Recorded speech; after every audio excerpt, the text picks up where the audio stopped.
week ago, a story unfolded. I took my daughter on a drive.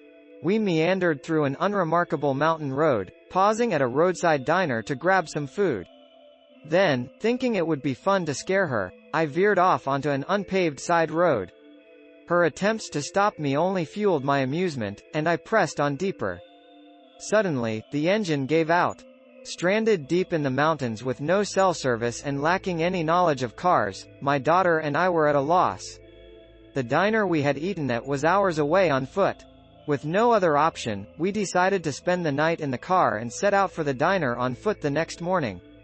As we huddled inside the car for warmth, night fell over the mountains. The silence of the mountain at night was profound, broken only occasionally by the rustling of trees in the breeze. Time seemed to stretch on endlessly, and eventually, my daughter fell asleep in the passenger seat. I was about to follow suit when I heard something. Even now, the memory sends shivers down my spine. It was an eerie sound, or perhaps a voice, repeating, 10. Ken? See you. Mets. Over and over. Initially, I tried to convince myself I was hearing things and kept my eyes shut.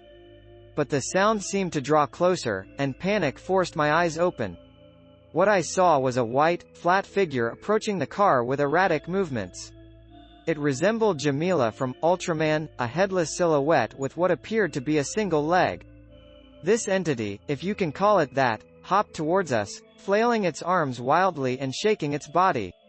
The fear was overwhelming, yet for some reason, I was more concerned about not waking my daughter, leaving me paralyzed and unable to scream or flee. As the figure neared the car, it seemed to pass by us. Even as it moved away, the 10. See you. Mets. Persisted. When the sound faded and I dared to look back, the figure had vanished.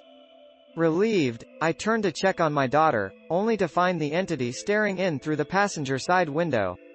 Although I had thought it headless, what appeared to be a face was situated on its chest, grinning wickedly at us. Fear turned to rage as I considered the threat to my daughter, prompting me to shout, "You jerk!" The entity disappeared with my shout, waking my daughter. Her startled awakening turned eerie as she started muttering, "It's in, it's in, it's in," repeatedly. Realizing the gravity of our situation, I desperately tried the engine, and to my amazement, it started. We raced back the way we came, my daughter continuing her unsettling chant beside me. I drove as fast as I could, yearning for the safety of human habitation. When the urban lights finally came into view, a momentary relief washed over me. But then, my daughter's mutterings shifted to, 10. See you. Mets. Her face becoming unrecognizable. Driven by desperation, I sought refuge in a nearby temple. Despite the late hour, the temple's caretaker, possibly a priest, answered our frantic call.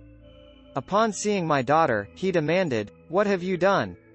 I explained our encounter in the woods, and though skeptical, he performed a ritual, hoping to provide some comfort, vigorously patting her shoulders and back. He offered us sanctuary for the night out of concern for my daughter, who seemed possessed by a mountain apparition, as he called it. If her condition persisted for 49 days, she might never return to her senses. The priest agreed to try and rid her of the apparition, and I managed to convince my wife of our situation through phone calls. The priest cautioned that had we returned home, the apparition could have attached itself to my wife as well, as these entities apparently target females.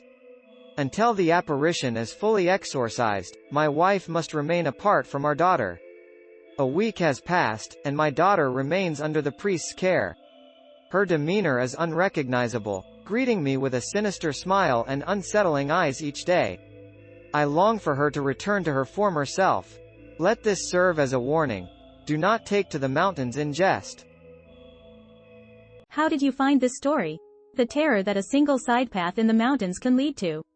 It's truly the epitome of unknown paths are frightening. But you know, the main lesson might be for the fathers who try to scare their children for fun. Before scaring your child, think carefully about what you might encounter yourself. Until next time, take care and watch your back.